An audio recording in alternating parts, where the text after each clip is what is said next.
Entonces, ya teniendo las reglas en juego, vamos a empezar ya lo que nos corresponde a lo que es signos vitales o funciones vitales únicas. Entonces,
me está asustando ya, no sabía.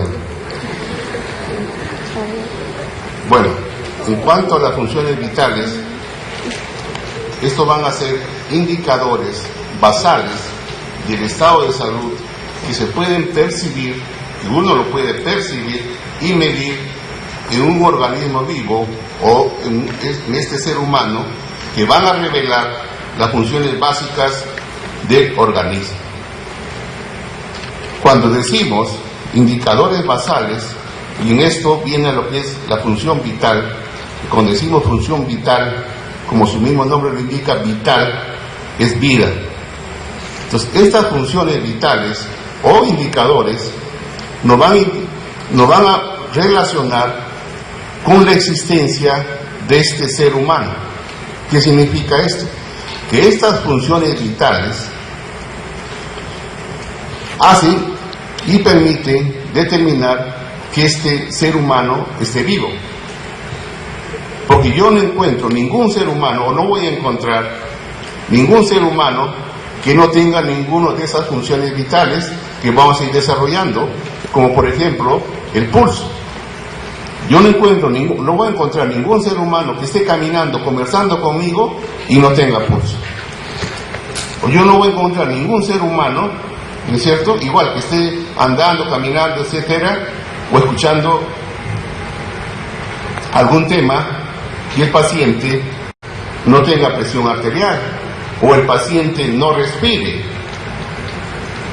o el paciente esté totalmente hipotérmico.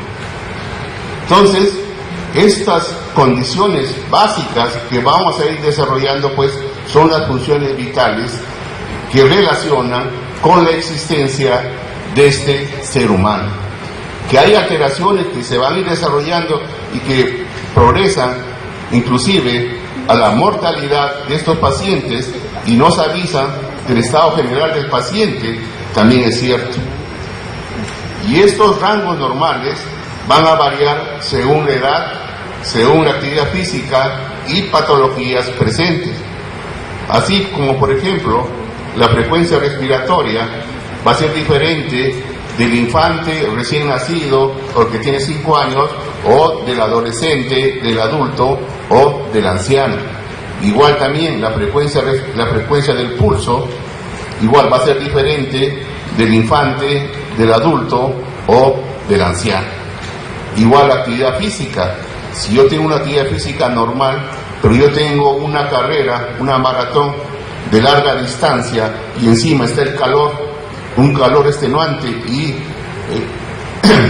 el corredor, una gran distancia, inclusive esta temperatura corporal normal que vamos a tener puede aumentar en gran magnitud.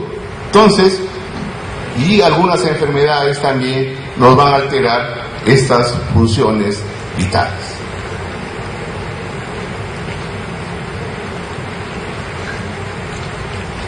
Y en esto hablamos de la temperatura, de la presión arterial, del pulso, de la frecuencia respiratoria y de la pulsosimetría. Entonces, son los puntos cardinales que nos van a condicionar de que este ser vivo mantenga la homeostasis normal a nivel orgánico y desde el punto de vista también funcional. Y estos parámetros en cuanto a lo que es la temperatura, la presión arterial, el pulso, la frecuencia respiratoria, corresponde, como ustedes ya van a llevar posteriormente cuando lleven los diferentes ciclos, y más aún cuando lleven clínica y vayan ya directamente paciente médico o paciente estudiante, y van a ver que delante del paciente, en su cómoda, o la enfermera lo va a tener lo que corresponde a un documento legal que es la historia clínica. En la historia clínica van a ver, a la hora, antes de pasar la visita correspondiente al paciente, van a ver que hay una hoja especial que es llenada por las enfermeras, en la cual involucra la frecuencia respiratoria, el pulso, la temperatura y la presión arterial. Dependiendo del sitio donde esté ese paciente, va a ser un control cada 2 horas, cada 4 horas, cada 6 horas o cada 8 horas. Si está el paciente en la unidad de cuidados intensivos, el control es cada hora a 2 horas mayormente, cada 2 horas. Entonces la enfermera tiene que controlar cada 2 horas tanto la temperatura, la presión arterial, el pulso o la frecuencia respiratoria. Igual, si está en un servicio de medicina o de emergencia, es cada 4 horas, y si está en un servicio de medicina, que mayormente están estables, cada 6 horas. Entonces, ustedes, ya como médicos, a la hora de la evaluación, como le decía, previa al paciente, en la cama del paciente, usted evalúa estas funciones vitales. Anoche hizo fiebre, anoche hizo taquicardia, ¿no? ¿Cómo está su frecuencia respiratoria del día anterior al día que están evaluando el día de hoy? Entonces, esa es la primera hoja que se encuentra en la historia clínica en la cual evalúa el médico. Porque de repente, los días anteriores no hacía fiebre, pero en la noche, a las 2, 3 de la mañana, empezó a hacer 39,5 de temperatura. Entonces ya el médico encargado, ¿qué está pasando con este paciente? No estaba febril, pero ahora veo que está febril en la historia clínica, ¿no? O empezó a hacer, de repente tiene un problema cardíaco, a las 4 de la mañana hizo una taquicardia que tuvieron que llamar al cardiólogo. Y eso todo está pormenorizado en la hoja de enfermería, en la hoja de adelante, que corresponde a la historia clínica. Y eso lo tienen que evaluar ustedes día a día en la cama del paciente.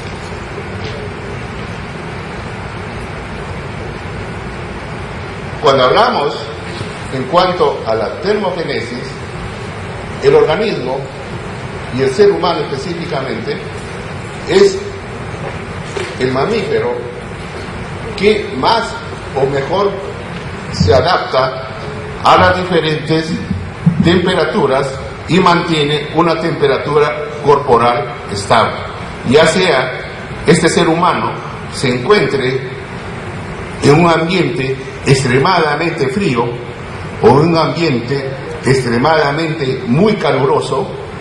Este ser humano trata de mantener su temperatura corporal interna dentro de rangos aceptables, de rangos normales, como vamos a ir desarrollando.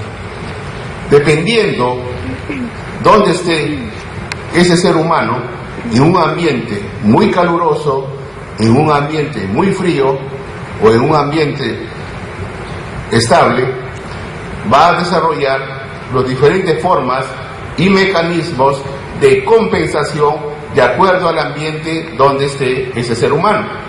Y estos mecanismos están dados por ese equilibrio que hay entre lo que es la termogénesis y la termolisis.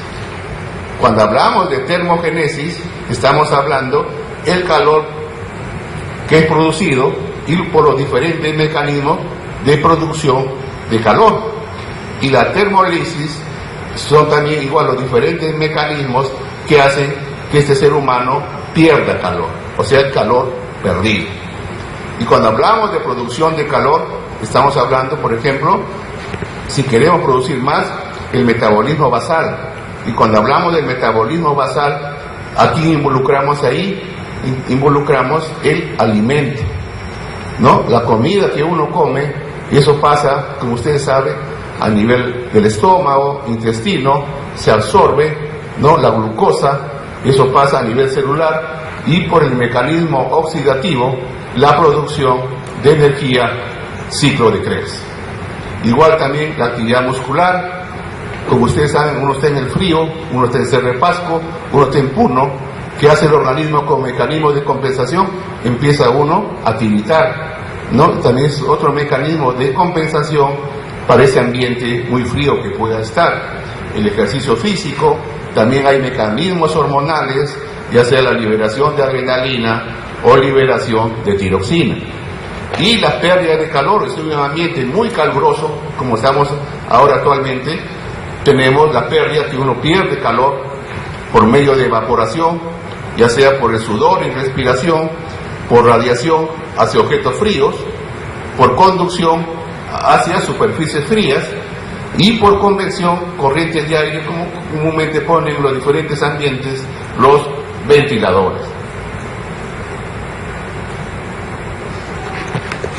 Entonces, cuando hablamos ya de temperatura, ¿qué es la temperatura? Es el grado de calor mantenido en el cuerpo por el equilibrio, lo que hemos estado desarrollando entre lo que es la termogénesis y la termolisis. La regulación de la temperatura, no tenemos un centro termorregulador se encuentra en la parte inferior del encéfalo, que corresponde específicamente a nivel del hipotálamo. Entonces, este centro regulador, que es el hipotálamo, va a regular en lo que es la termogénesis y la termólisis. Si estamos en un ambiente muy caluroso, entonces tenemos los impulsos nerviosos, las terminaciones nerviosas que indican a nivel de la piel y llevan la información a nivel del hipotálamo o hipotálamo. Estamos en un ambiente muy caluroso, ¿no? Entonces, por medio de estos impulsos, estos receptores de calor, desarrollan los mecanismos de este hipotálamo, que es anterior, que está relacionado básicamente este hipotálamo anterior en relación para desarrollar los mecanismos de termólisis. Como hemos visto, ya sea la pérdida de calor por evaporación, conducción, radiación y convección. Pero si estamos en un ambiente muy frío, Puno, estamos en Cerro de Pasco, ¿no es cierto? Entonces, igual los impulsos nerviosos y los receptores del frío le llevan nuevamente al hipotálamo o hipotálamo. Estamos en un ambiente muy frío. Entonces, este hipotálamo ya no es el hipotálamo anterior, sino es el hipotálamo posterior, que es el encargado también de llevar los mecanismos necesarios para incrementar la respuesta a este ambiente muy frío, los diferentes mecanismos para producir calor a nivel orgánico. Siempre el organismo trata de mantener, como les decía, la temperatura corporal central. Cuando hablamos de temperatura corporal central, estamos hablando de la parte interna, a nivel cerebral, a nivel torácico, a nivel del corazón, a nivel de los pulmones, a nivel abdominal, a nivel del intestino, a nivel de los riñones, extremidades internas. Entonces, esa área corporal profunda o interna, el organismo trata de mantenerlo dentro de límites estrechos para mantener fisiológicamente un funcionamiento normal a nivel interno, a nivel respiratorio, a nivel cerebral o neurológico y a nivel intestinal. Porque si altera la temperatura corporal fuera de esos límites, vamos a ver que se desarrollan alteraciones, ya sea a nivel cardiovascular, a nivel intestinal o a nivel cerebral. Entonces, el organismo hace, como les decía en un comienzo, independientemente de dónde esté, comienza a desarrollar los diferentes mecanismos de compensación para que esa estructura interna, a nivel pulmonar, torácico, cerebral, abdominal, se mantenga dentro de los límites estrechos, independientemente de dónde esté yo, en un ambiente muy frío o en un ambiente muy caluroso. Si se altera, vamos a ver que se altera también a nivel funcional en cuanto a las estructuras, ya sea a nivel cerebral, a nivel cardiológico o a nivel abdominal. La piel es el que más se regula al ambiente. Si estoy en un ambiente muy frío, de repente la temperatura de la piel puede también aumentar o disminuir dependientemente si estoy en un ambiente muy caluroso o muy frío. Pero la parte interna, el organismo trata de compensar por los diferentes mecanismos para mantener, como vuelvo a repetir, dentro de límites estrechos esta temperatura corporal interna. Y como les decía, la piel tiene los diferentes mecanismos para poder, en cuanto a la pérdida de calor, ya sea por evaporación, por convección, conducción o radiación, también hay mecanismos autorreguladores a nivel que lo desarrolla a nivel del hipotálamo, ¿no? Que va a variar la cantidad de sangre que pasa por la piel. Por ejemplo, si estamos en un ambiente muy caluroso, el organismo trata de compensar con sudoración, con vasodilatación. Si estamos en un ambiente muy frío, lo que el organismo va a producir, en vez de vasodilatación, en un ambiente muy frío, va a desarrollar vasoconstricción. Entonces, en esto juega un papel fundamental en cuanto al equilibrio, sobre todo la pérdida de calor, la sudoración, dado por las glándulas sudoríparas, ¿no? Que tiene una porción glandular en espiral, ¿no es cierto?, que evacúa el sudor a la superficie de la piel. Y en esto, este mecanismo de conducción, lo que quería referirles acá, la temperatura, en esto por conducción, va de un ambiente o de un organismo corporal de mayor temperatura a menor temperatura, y por contacto directo. Por conducción es por contacto directo. Y en esto había en el Hospital del Niño, hace ya varios años atrás, más de 20 o 30 años atrás, en los cuales en el Hospital del Niño habían unas tinas especiales, tinas con agua con hielo. ¿Qué pasaba? El infante, el niño que venía con temperaturas altas, 40, 41 de temperatura, ¿no es cierto? Entonces la técnica o la enfermera agarraba a este niño que estaba con temperatura 40, 41, inmediatamente lo ponía en esas tinas de agua helada, de agua fría, de agua helada, no fría, helada, y lo sumergía al niño o al infante, y por este mecanismo de contacto, que el niño está que volaba de fiebre, 40, 41, y el agua helada, por ese mecanismo de conducción, hacía que este niño o infante perdiera calor y por lo tanto se mejoraba, entre comillas, la temperatura.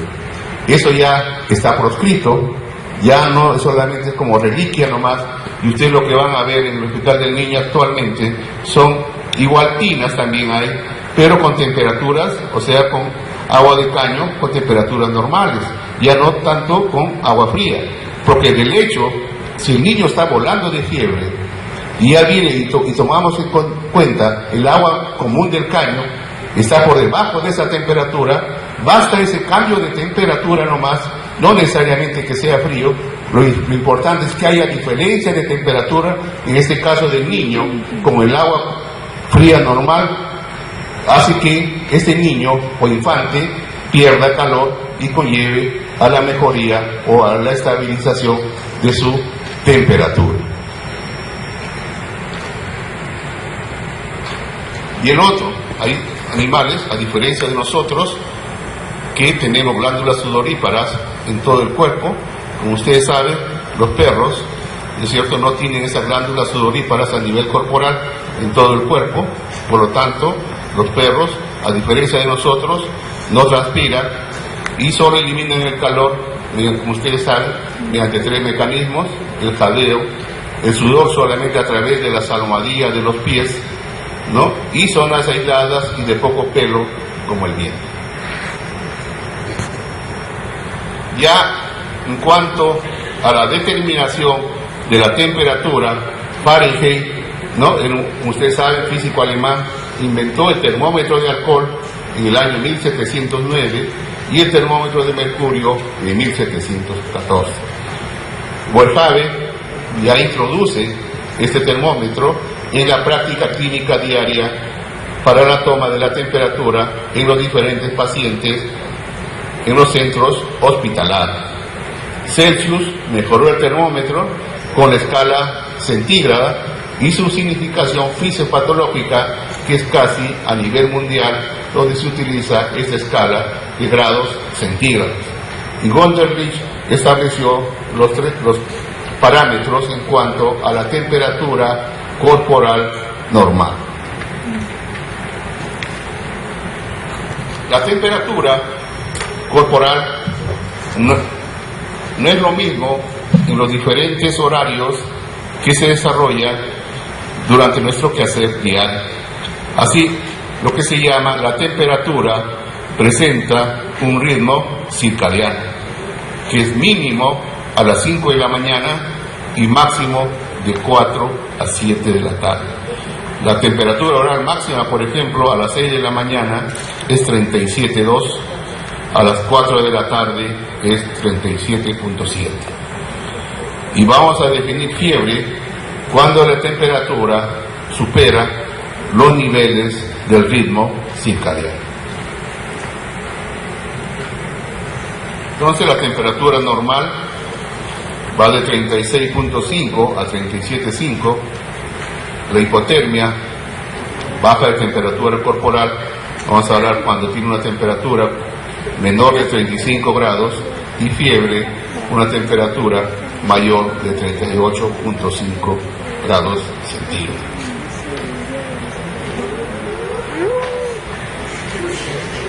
En cuanto a la toma de la temperatura, se hacen diferentes zonas, como ustedes saben, a nivel bucal, a nivel del recto, a nivel del axilar o a nivel del conducto auditivo. Tenemos un instrumento que se llama termómetro, viene con una escala graduada que va desde 35 grados hasta 42 grados. Hay un procedimiento, se tiene que verificar que la columna de mercurio esté en el nivel inferior y se debe mantener contacto dependiendo de dónde apliquemos, ya sea a nivel axilar, oral o rectal, con tiempo mínimo de 3 a 5 minutos. Eso vamos a ir viéndolo de acuerdo a donde lo utilicemos. Y la temperatura axilar es menor que la oral, y la oral es menor que la rectal en aproximadamente 0.5 grados centígrados. Tenemos termómetros rectales y tenemos termómetros bucales o axilares. El rectal, como ustedes saben, la parte extrema se llama bulbo. No, ese bulbo en el rectal es redondo, en cambio en el axilar oral es recto.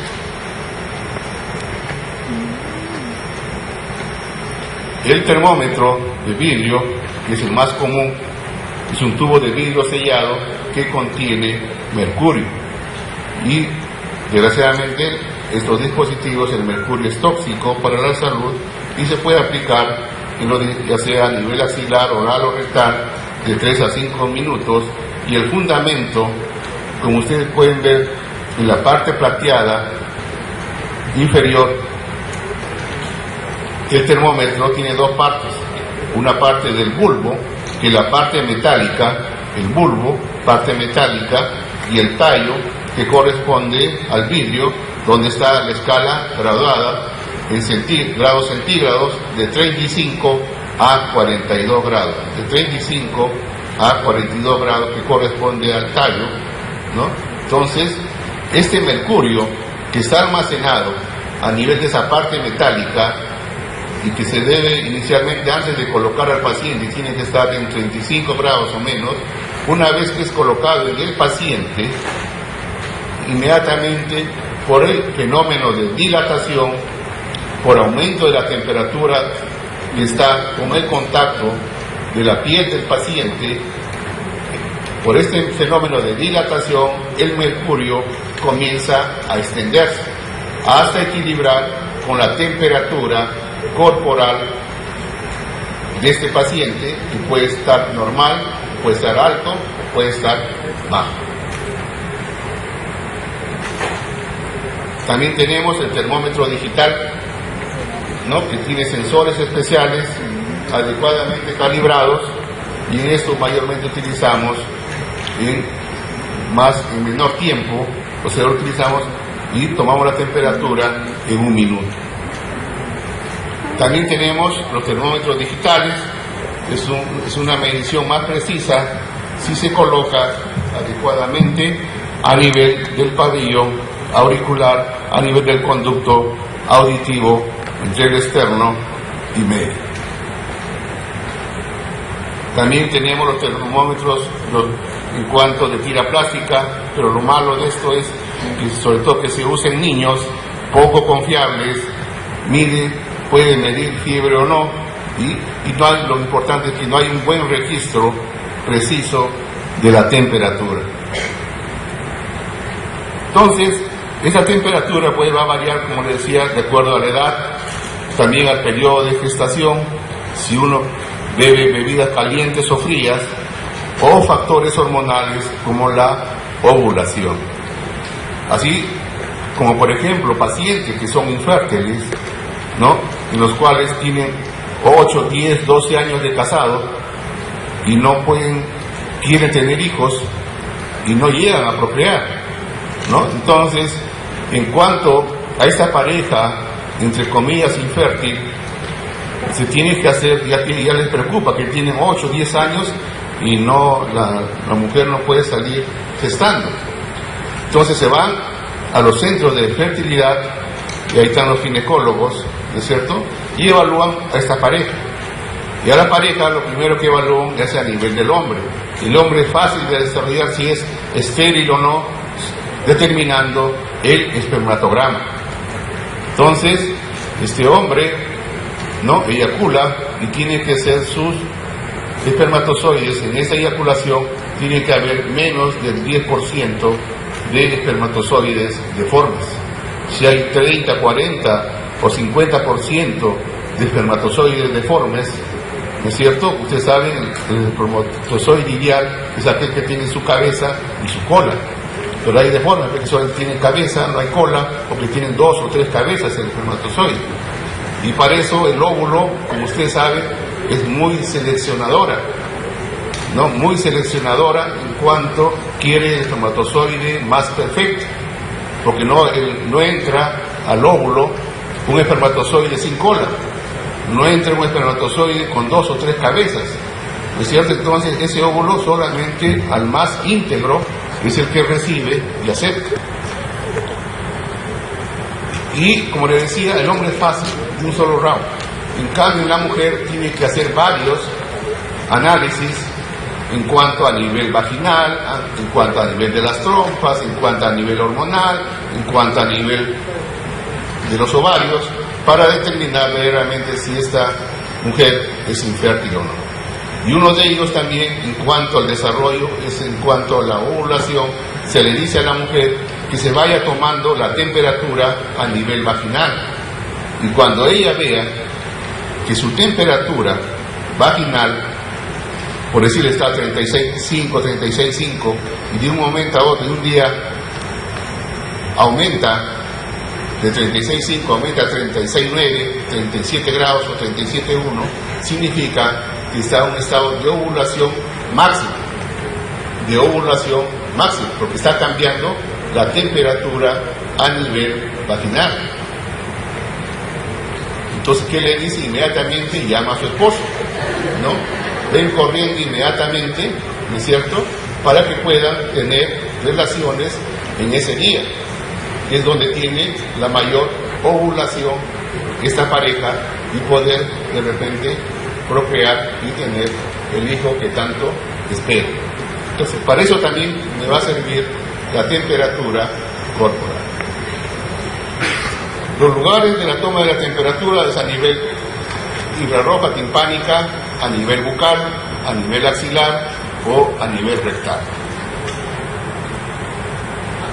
Como ustedes saben, ya sea a nivel de la axila, de la boca, del recto, siempre hay una diferencia de 0,5 grados centígrados. A nivel bucal, siempre tienen que tener presente que la mayor causa de infecciones, ya sea a nivel hospitalario, de los diferentes centros, de clínicas, etcétera, somos los propios médicos. Ya ustedes, cuando lleguen posteriormente los diferentes temas, y hay un capítulo especial que se llama enfermedades nosocomiales. Cuando hablamos de enfermedades nosocomiales, estamos hablando de enfermedades intrahospitalarias, ya sean neumonías, infecciones urinarias, etcétera, y se ve que la mayor causa de esas infecciones nosocomiales somos nosotros, los propios médicos, los cuales evaluamos a un paciente, no nos lavamos las manos y evaluamos al siguiente paciente. Evaluamos al siguiente paciente, no nos lavamos las manos y evaluamos al otro siguiente paciente. Y nosotros mismos somos los mayores difusores, y eso está en la literatura, de infecciones nosocomiales. Y eso que lo podemos hacer y podemos disminuir esa incidencia tan solo con el lavado de manos. El lavado de manos es fundamental en cuanto a la disminución de las infecciones nosocomiales. Entonces, ante todo procedimiento, siempre es necesario lavarse las manos y preparar el equipo. Trasladar el equipo a la unidad del paciente, donde voy a tomarle la temperatura, extraer el termómetro de la solución antiséptica donde esté, limpiamos el termómetro con las torundas, ¿no?, con alcohol, con solución, de arriba hacia abajo, sacarlo con una torunda con movimientos rotatorios, iniciando por el bulbo. Siempre podemos agitar, si está demasiado alto, o sea en 37, 38, donde marca el termómetro. Entonces, agitándolo, tenemos que verificar que la columna de mercurio marque 35 grados centígrados. Pedir al paciente, en este caso es a nivel bucal, que abra la boca, colocando el extremo del termómetro, el bulbo, debajo de la lengua, y que junte los labios sin morder para sostenerlo. Después de 3 minutos, esperamos 3 minutos y retiramos el termómetro. Limpiamos el termómetro con torundas, con movimientos rotatorios del tubo a cruzar al bulbo, y observamos la columna de mercurio, el grado que marca, que es el grado de temperatura que tiene este paciente. Luego tenemos la temperatura axilar. Igual se extrae el termómetro a nivel axilar de la solución antiséptica, se limpia con una torunda, con una solución de antisepsia, con movimientos rotatorios, iniciando por el bulbo y luego terminando en el tallo. Verificar que la columna de mercurio igual marque 35 grados, pedir al paciente que separe el brazo, ¿no?, secarle la axila porque muchas veces está húmedo, con una torunda, y colocando en la misma el extremo del termómetro bulbo, indicándole que lo oprima y coloque su mano sobre el tórax. Acá, a diferencia del bucal, el tiempo que utilizamos es de 3 a 5 minutos. En cambio, el bucal era 3 minutos. Acá utilizamos de 3, mínimo 3 a 5 minutos, que es pregunta de examen. Limpiamos el termómetro con una torunda de arriba hacia abajo y observamos en la columna de mercurio el grado que marca. Y la temperatura rectal, igual, se coloca una pequeña cantidad de lubricante en una gasa, se extrae el termómetro rectal de la solución antiséptica, se introduce en el frasco de agua y se carga con una torunda con movimientos rotatorios, iniciando por el bulbo. Igual verificamos que la columna de mercurio esté en 35 grados, lubricamos el bulbo del termómetro y colocamos al paciente en decúbito lateral izquierdo, con una pierna derecha flexionada y la izquierda sostenida. Mayormente eso lo usamos en pacientes pediátricos. Un adulto un poco difícil que acepte, ¿no?, a nivel rectal. En esta posición de SIMS, en posición adecuada para la exposición únicamente en la región anal. ¿No? Eso lo colocamos en esto al paciente pediátrico. Separamos los glúteos, introducimos el bulbo dentro del recto, aproximadamente 2.5 centímetros, sostenemos el termómetro durante 3 minutos. Entonces, en cuanto al tiempo, a nivel bucal o a nivel rectal, el tiempo es 3 minutos y a nivel axilar entre 3 y 5 minutos. Retiramos el termómetro, cubrimos el paciente, limpiamos el termómetro con una torunda húmeda de arriba hacia abajo, observamos la columna de mercurio, el grado que marca, y colocamos el termómetro sobre una gasa. ¿Cómo se hace la limpieza del termómetro? Antes de la aplicación se limpia comenzando por el bulbo y se termina por el tallo.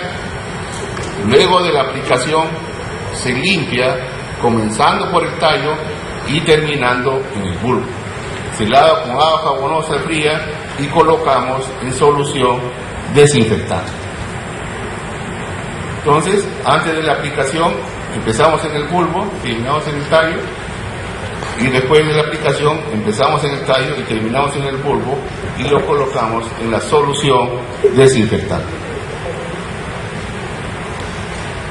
Los valores normales de la temperatura, ustedes pueden ver en cuanto varía si este es recién nacido, si este es lactante, este es preescolar, adolescente, en la edad adulta o adulto mayor.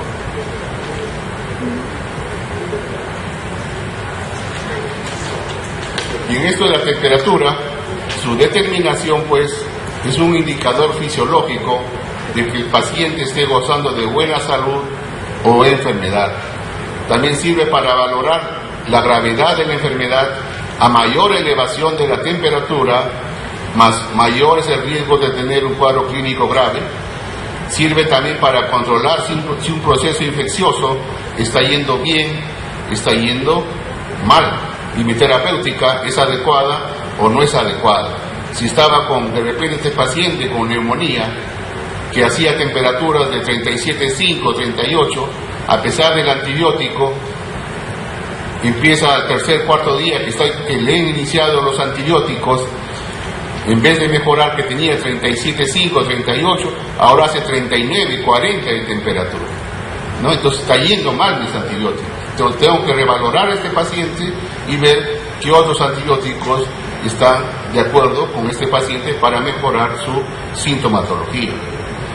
Y porque nos va a servir para ver la eficiencia terapéutica con el cual estamos aplicando. Y en forma general, ¿no?, los valores normales de la temperatura en el adulto a nivel oral va de 36,7 a 37,2, temperatura axilar de 36,2 a 36,8 y temperatura rectal de 37,2 a 37,8.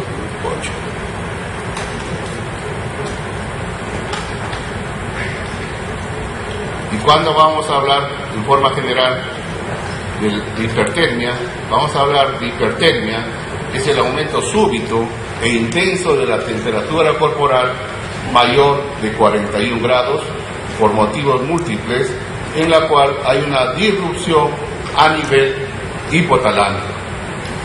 Vamos a hablar de febrícula, que es un estado subfebril y que se caracteriza básicamente por una fiebre moderada entre 37 y 37,5 grados, ¿no?, ligada también a estados generales orgánicos lesionales o también de naturaleza infecciosa, mayormente virales. En cambio, la fiebre es la elevación de la temperatura generalmente por arriba de los 38 grados debido a causas múltiples y acompañada de manifestaciones de la elevación de la temperatura. La fiebre, igual que la diarrea, es un mecanismo de compensación que algo está pasando dentro de nuestro organismo. Nos avisa, hay algo que está afectando a nuestro organismo y el organismo se defiende con fiebre.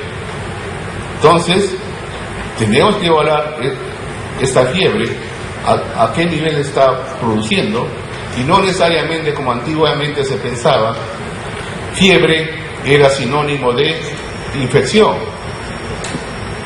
Entonces, lo que el paciente que venía con 38,5, 39 de temperatura, 39,5, y se le trataba de buscar un cuadro infeccioso. Actualmente no. Hay patologías que sin ser infecciosas, que tengan alguna infección, pueden producir fiebre. Y en esto, por ejemplo, tenemos los cánceres. Sin que sea una infección, pueden producir fiebre. Inflamaciones de algunos órganos, que sin ser infecciosa, pueden producir fiebre. Como por ejemplo, el más común, la pancreatitis. Ustedes saben, el páncreas es una glándula que se encuentra detrás del estómago. Entonces, esta inflamación del páncreas, sin necesidad de que sea infecciosa, puede producir fiebre. Igual, los pacientes que hacen reacciones transfusionales, entonces recibió sangre este paciente, no, hizo una reacción transfusional y también pueden desarrollar fiebre, sin necesidad de que sea una causa infecciosa. El otro punto que tenemos que tocar es en relación a la frecuencia respiratoria. El sistema respiratorio, como ustedes saben, empieza en las fosas nasales.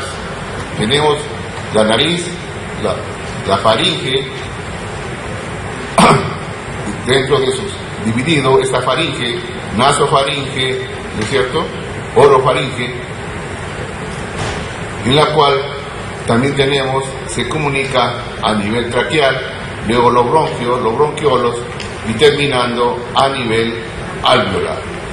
Uno recibe en cada inspiración un determinado volumen de aire que yo hago durante la inspiración y luego yo elimino también con la expiración un determinado volumen de aire.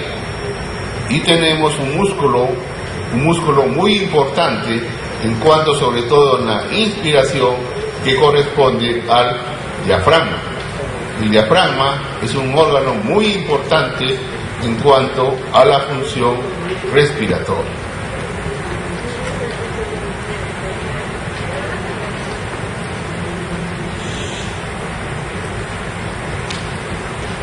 Entonces, la respiración normal va a corresponder a la sucesión rítmica y fluida en cuanto a los movimientos de expansión torácica, inspiración y de retracción, o sea, la expiración, inclusive muchas veces sin que nosotros podamos observarlo, ningún intervalo entre lo que es el final de la inspiración y el comienzo de la expiración. Al inspirar y expirar vamos a realizar ligeros movimientos que hacen que los pulmones se expandan y el aire ambiental ingrese al tracto respiratorio. Y esta respiración tiene la finalidad de suministrar el oxígeno a los diferentes que ingresan a nivel alveolar y por el mecanismo de difusión, este oxígeno que llega a nivel alveolar es pasado al capilar sanguíneo y que se une a la hemoglobina para que pueda ser transportado a las diferentes células del organismo para el metabolismo celular normal que corresponde al ciclo de Krebs. A nivel del celular, este oxígeno que es captado, ya una vez que es captado, producido el ciclo de Krebs, hay una producción de CO2. Este CO2 producido por el metabolismo celular es captado también por las venas y llevado al corazón, y del corazón a través de los capilares pulmonares, tienen alto contenido de CO2, puedan pasar al alveolo y se pueda producir la expiración para esa eliminación de ese CO2 que se ha producido del metabolismo celular. Entonces, la inspiración es el ingreso del aire a los pulmones y la expiración, salida de aire de los pulmones, inspiración, ingreso del oxígeno, expiración, salida del CO2. Y tenemos un control de la respiración, tenemos un centro respiratorio que es a nivel del tronco cerebral. Entonces, a nivel del tronco cerebral tenemos el centro respiratorio que regula nuestra respiración. Entonces, el aire, el volumen de aire que ingresa por nuestras fosas nasales, va por la faringe, laringe, tráquea, pulmones, bronquios, bronquiolos, llega al nivel alveolar, se produce intercambio gaseoso, oxígeno, CO2 a nivel alveolo capilar, y ese CO2 que pasa al alveolo es expirado y enviado al medio ambiente. A nivel alveolar, como ustedes saben, tenemos el árbol también capilar, a nivel alveolo capilar, que es donde se produce ese intercambio de aire que hay del alveolo, que es el oxígeno que lleva el aire del medio ambiente. Ese oxígeno pasa al capilar y se une a la hemoglobina, que es transportado a las diferentes células del organismo, y el CO2, que es traído de los diferentes metabolismos a nivel celular, es pasado al alveolo y uno realiza la expiración correspondiente. Ahí tenemos toda la circulación en cuanto del ingreso a nivel alveolar. Se produce el intercambio gaseoso por medio de la circulación. Esa sangre oxigenada es llevada a todas las células del organismo, desde la punta del pelo a la punta del pie, para el diferente metabolismo a nivel celular. Producto de ese metabolismo celular se produce CO2 y es regresado a través de las venas a la aurícula derecha, ventrículo derecho, pasa a nivel pulmonar, los capilares pulmonares, el CO2 pasa al alveolo, es eliminado por la expiración, y el oxígeno, cerrando el círculo, es captado por el capilar y luego es distribuido a nivel orgánico. Cuando ustedes inspiran, toman aire, ese aire del medio ambiente será 100% oxígeno. Entonces vemos que eso no es así. Si yo en cada inspiración vamos a tener una determinada concentración de oxígeno puro, y esta concentración de oxígeno puro en cada inspiración a nivel ambiental, sobre todo en Lima, ¿no?, vamos a ver que el aire inspirado que ustedes realizan en cada inspiración, el que mayor se encuentre en el ambiente, corresponde al nitrógeno.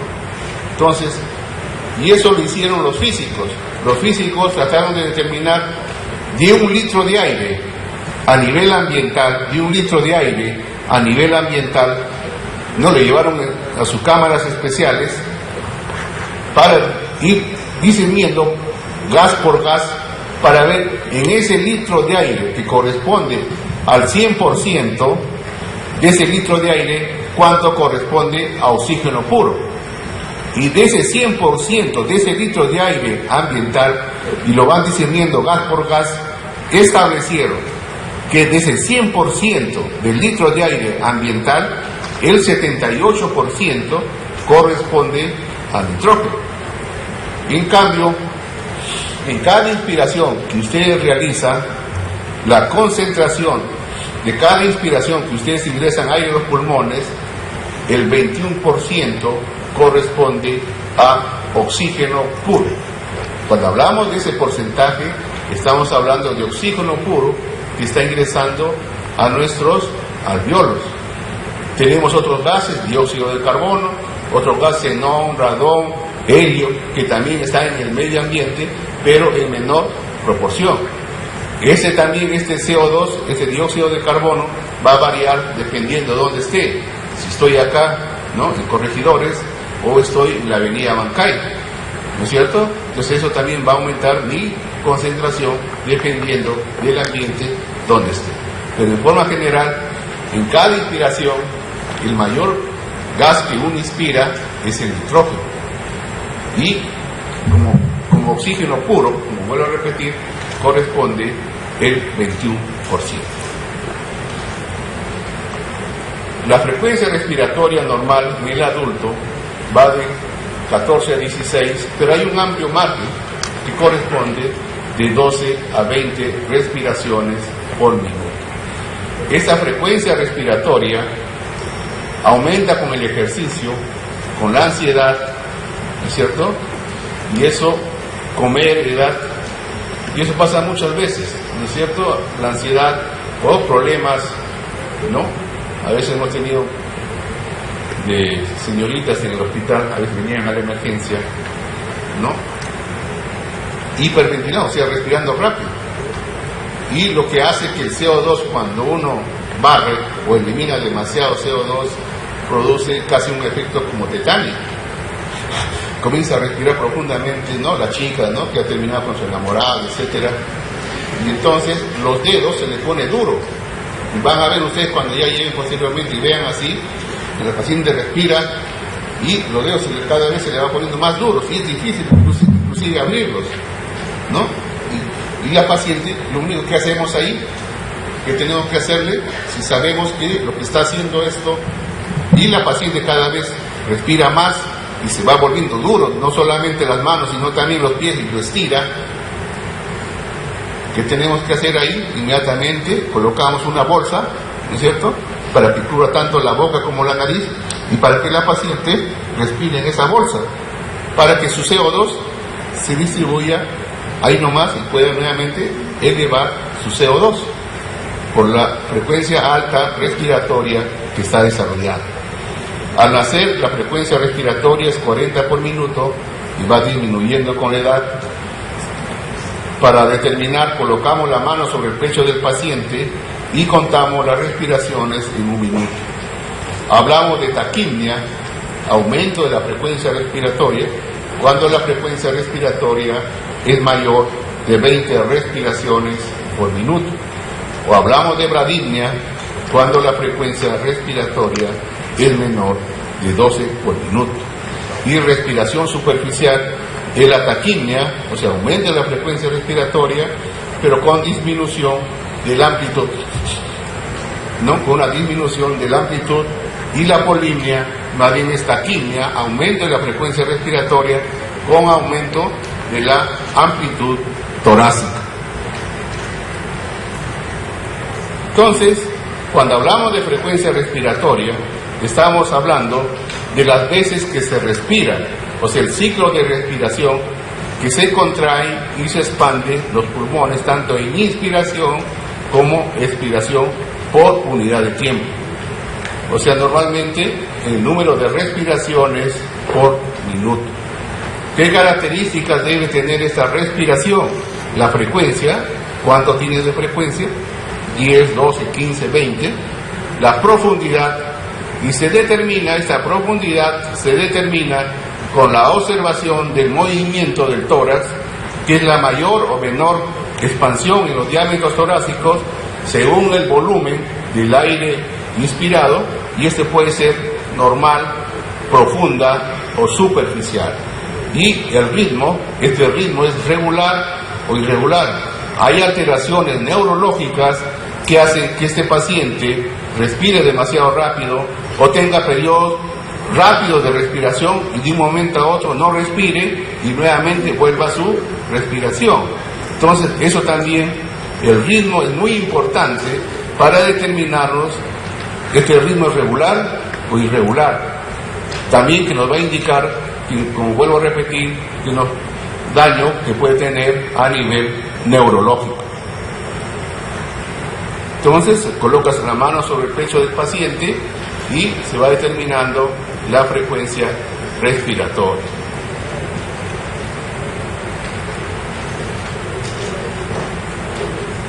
Entonces, en condiciones basales, en forma general, los valores normales al nacer están entre 40 y 60 respiraciones por minuto, en lactante de 20 a 40, de 2 a 4 años, de 30 a 35, de 6 a 8 años, de 20 a 25 en el adulto, en promedio en general, de 14 a 16, como hemos dicho, tiene un rango de 12 a 20, y en el adulto mayor, de 14 también a 16 respiraciones por minuto.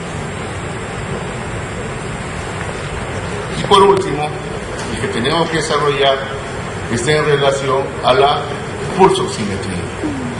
La pulsoximetría, como ustedes saben, el que capta el oxígeno, como hemos dicho, es a nivel alveolar, y a nivel alveolar, por el mecanismo de difusión, ese oxígeno que uno capta del medio ambiente pasa del alveolo al capilar, y del capilar el glóbulo rojo capta ese oxígeno y lo une a la hemoglobina.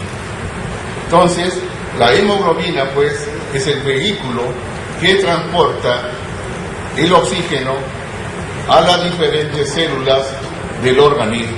Entonces, ese glóbulo rojo capta ese oxígeno, ¿no?, de los pulmones, y a nivel celular es liberado esta hemoglobina, este oxígeno, y que permite la oxigenación normal a nivel celular.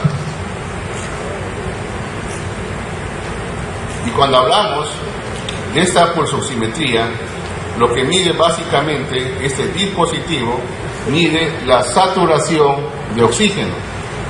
Esta saturación de oxígeno es la relación porcentual entre la concentración de hemoglobina oxigenada y la hemoglobina reducida. Cuando hablamos de hemoglobina reducida, estamos hablando de la hemoglobina sin oxígeno. En cambio, cuando estamos hablando de la oxihemoglobina, es el oxígeno unido a la hemoglobina. Este parámetro va a determinar, pues, esta saturación de oxígeno, la cantidad de oxígeno que pasa desde los alveolos a la sangre, y estos a la vez cómo es distribuido en los diferentes tejidos y líquidos corporales. Los oxímetros miden no invasivamente, o sea, no hay ningún dispositivo que entre dentro del cuerpo, todo es externo, la asimilación de oxígeno del paciente que se produce en cada inspiración. Entonces, este pulsoxímetro no es más que un instrumento médico que va a proporcionar una información no invasiva y continua del porcentaje de oxígeno que está combinado con la hemoglobina. El objetivo es minimizar los episodios no reconocidos de que haya una buena ingreso de aire a nivel alveolar, o sea, que se produzca una hipoxemia. ¿Qué cosa es hipoxemia? Hipoxemia es disminución de la oxigenación a nivel de la sangre arterial. Entonces, cuando hablamos de hipoxemia, estamos hablando de la disminución de la oxigenación a nivel arterial. Es lo que comúnmente llamamos presión arterial de oxígeno. Entonces, cuando hay esa disminución de esa presión arterial de oxígeno, significa que hay una disminución de esta saturación de oxígeno, y por lo tanto nos va a indicar un grado de insuficiencia respiratoria que tenga este paciente. Puede ser leve, puede ser moderado o puede ser severo.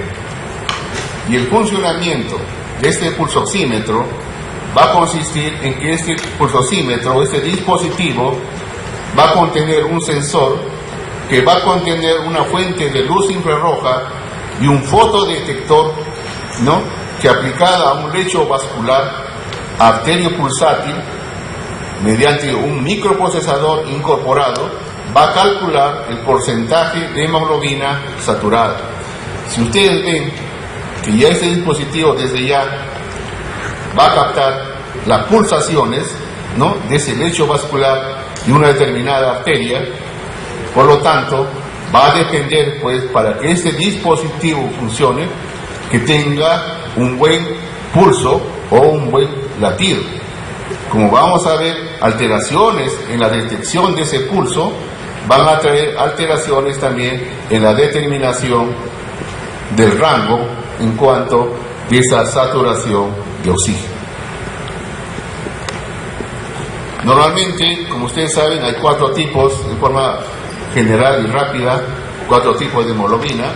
La oxihemoglobina, como les decía, es el que comúnmente detectamos y nos sirve de importancia en cuanto al pulsoxímetro, es el oxígeno unido a la hemoglobina. La desoxihemoglobina es la hemoglobina sin oxígeno.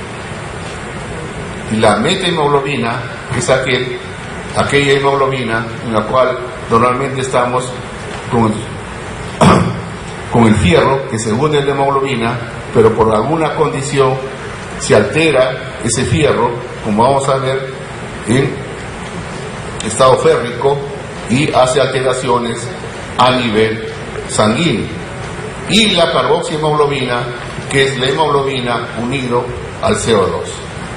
Muchas veces estos dispositivos del pulsosímetro muchas veces se ve alterado, como por ejemplo, ¿qué pasa cuando uno está en un ambiente de un incendio y que viene el bombero o ustedes mismos que pueden estar ahí inhalando el humo constantemente que tiene el monóxido de carbono, y ese monóxido de carbono pasa a la sangre porque usted está inspirando constantemente el humo, y el paciente viene taquipneico, con gran dificultad respiratoria, sudando frío, y el paciente siente necesidad de completamente que le falte el aire. Y cuando uno pone el pulso oxímetro y se ve que aparentemente está bien, pero no es que esté con el oxígeno. Lo ideal es, como hemos visto y vamos a ir desarrollando, es el pulso oxímetro básicamente me sirve para ver la unión del oxígeno con la hemoglobina. Pero en este caso, muchas veces cuando uno está en el incendio, este monóxido de carbono desplaza al oxígeno y en vez de ser oxihemoglobina, es carboxihemoglobina. Y el pulso oxímetro muchas veces me satura igual, normal, como si estuviera con la oxihemoglobina. Pero no es que esté con la oxihemoglobina, sino que este monóxido de carbono está desplazando ese oxígeno y el paciente, pero si está saturando bien, está saturando bien, está normal. Pero el paciente está taquipneico, está diferente, le falta el aire, es por ese desplazamiento. ¿Y qué tenemos que hacer ahí? Que llega la emergencia, inmediatamente oxígeno, darle a ese paciente en altas concentraciones. Le damos oxígeno en altas concentraciones y nuevamente ese oxígeno va a desplazar a ese monóxido de carbono y nuevamente el paciente ya mejora su taquipnea, mejora su diaforesis, mejora su taquicardia, etc. Entonces, esa solamente para que tengan en consideración, la methemoglobina, normalmente los niveles normales son inferiores al 1%, ¿no? Medido con la prueba de coximetría, y los niveles elevados de esa methemoglobina en la sangre se produce básicamente cuando los mecanismos que defienden contra el estrés oxidativo dentro de los glóbulos rojos se desbordan y este ion ferroso, ¿no?, del grupo hemo, de la hemoglobina, se oxida y se convierte al estado férrico. Esto convierte a esta hemoglobina en methemoglobina, que causa una disminución de la capacidad de liberar oxígeno a los tejidos y por lo tanto la hipoxia. Esta pulsosimetría está basada en la ley de Beer-Lambert, en la cual si se conoce la intensidad de una luz que va a atravesar una cámara de dimensiones conocidas y la luz transmitida a la vez, puede determinarse la conducción, la concentración de una sustancia disuelta. Este dispositivo tiene una luz infrarroja dentro, en la cual vamos a ver que va a medir la saturación de oxígeno en sangre arterial mediante la medición de la luz absorbida por la hemoglobina. Este tiene un sensor que mide la cantidad de luz absorbida por la oxihemoglobina circulante y que tiene un fotodetector en el cual hay un emisor de luz. Estos emisores de luz dan a dos longitudes de ondas diferentes. La roja, que da aproximadamente 660 nanómetros, que es característica de la oxihemoglobina, y la infrarroja, que es de 940 nanómetros, caracterizado de la hemoglobina reducida o desoxihemoglobina o hemoglobina sin oxígeno. Lo que también tenemos que considerar para la buena toma o mala toma de este pulsosímetro, de esta característica, de esta saturación, por ejemplo, que pueden alterar, es el esmalte de las uñas, ¿no? Las chicas sobre todo, ¿no?, que se puede alterar también en parte la toma de esta pulsosimetría, interferencia eléctrica, interferencia de la luz del aparato, cambio del sitio del sensor que se esté moviendo, o esté el paciente con presión bien baja, o sea, pobre perfusión, o sea, que no haya una buena pulsación. Eso también me va a alterar en cuanto a la toma del pulsosímetro. Y también consideraciones en la elección del sensor: el peso corporal del paciente, duración del uso, de repente ya está rajado o no se ve bien la luz lumínica del sensor, ¿no? Actividad del paciente, o el paciente tiene infecciones a nivel del sitio de la toma en cuanto del pulsosímetro. También lo que va a alterar también la anemia severa. Pacientes con hemoglobina menos de 5 puede causar lecturas falsas, ¿no? Que esté saturando bajo, o mala perfusión periférica, el frío, la hipotermia, la hipotensión, vasoconstricción, o le estamos tomando la presión y está el tensiómetro inflado, ¿no? Que es la causa más frecuente de error, porque es imprescindible que siempre debe, como hemos dicho, debe existir siempre un flujo pulsátil para que el pulsosímetro detecte. También hay, como les decía, obstáculos en la absorción, la lacra de las uñas, la pigmentación de la piel e interfecciones con otros aparatos eléctricos. Entonces, ¿cómo yo interpreto en cuanto a esta determinación de esta pulsosimetría con la presión arterial de oxígeno que estábamos hablando? Esta saturación de oxígeno me indica, como hemos dicho, indica la cantidad o el porcentaje de oxígeno unido a la hemoglobina. Entonces, lo normal o lo conveniente es que sea mayor del 95% que nos indique ese pulsosímetro. Así tenemos que una saturación del 90%, como vemos en la raya roja, corresponde a una presión arterial de oxígeno de 60 milímetros de mercurio. Como les mencionaba, la presión arterial de oxígeno me indica qué bien está respirando este paciente o qué mal está respirando este paciente. Por debajo de esos valores, ¿no?, la presión arterial de oxígeno va a disminuir dramáticamente y nos va a indicar grados severos de insuficiencia respiratoria.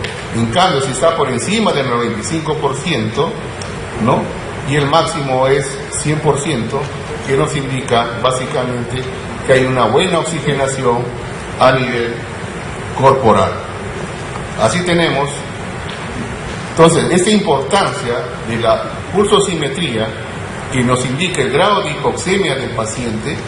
Así se tiene que la saturación de oxígeno del 100% da una presión arterial de oxígeno de 100 milímetros de mercurio. 98% se mantiene 100 milímetros de mercurio. Esta presión arterial de oxígeno nos indica básicamente cómo está ese oxígeno a nivel arterial. Ya cuando bajamos a 95%, tiene una presión arterial de oxígeno de 80 milímetros de mercurio.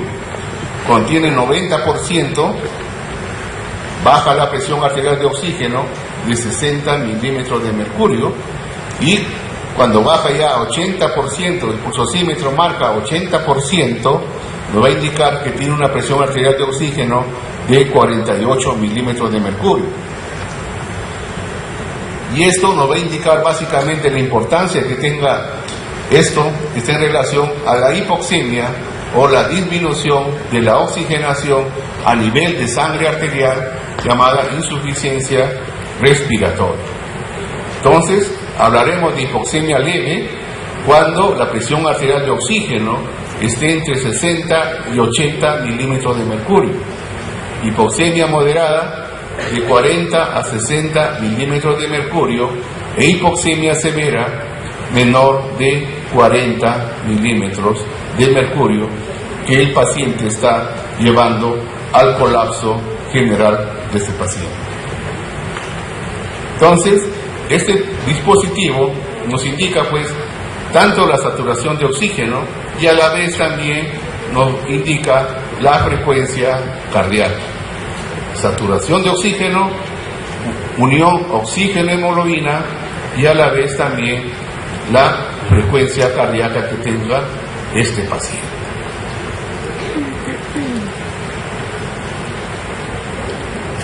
Esto ha sido muy grato estar con ustedes.